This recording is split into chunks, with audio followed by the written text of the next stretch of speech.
కూటమి అధికారంలోకి వచ్చిన తర్వాత చంద్రబాబు వైఖరిలో ఎంతో మార్పు కనిపిస్తోంది. ఎన్నికల్లో హామీలు ఇచ్చి వాటిని అమలు సరిగ్గా చెయ్యరని బాబు మీద ఒక విమర్శ ఉంది.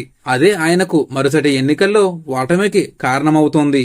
అయితే ఈసారి అధికారంలోకి రావడంలో అభివృద్ధితో పాటు సంక్షేమానికి కూడా విశ్లేష ప్రాధాన్యత ఇస్తున్నారు. తాను అభివృద్ధి ఒకటే చేస్తే వచ్చే ఎన్నికల్లో గెలవడానికి సరిపోదని బాబు ఆలోచిస్తున్నారు. పైగా వచ్చే ఎన్నికల్లో వైసీపీ అధికారంలోకి రావాలి అంటే ప్రధాన ఆయుధం సంక్షేమ పథకాలే అని కూడా యోచిస్తున్నారు. ఎక్కడ వాటిని అమలు చేయకపోయినా వైసీపీ దానిని పొలిటికల్ అడ్వాన్స్ గా తీసుకుని మరి ఎన్నికల్లో వాడుకుంటుందని భావిస్తున్నారు.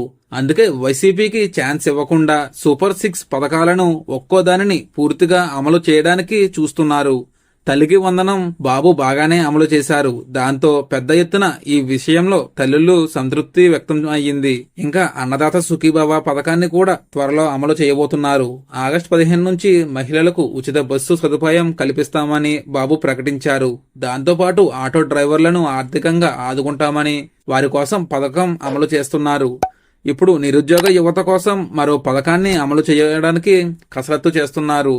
టీడీపీ కూటమి ఎన్నికల్లో ఇచ్చిన హామీ ఏంటంటే ఉద్యోగమైనా ఇస్తామని, లేదంటే నెలకు 3,000 భృతి ఇస్తామని. దాని ప్రకారం చూస్తే ఈ పథకం విధి విధానాలు ప్రస్తుతం ఖరారు చేసే పనిలో కూటమి ప్రభుత్వం ఉందని అంటున్నారు.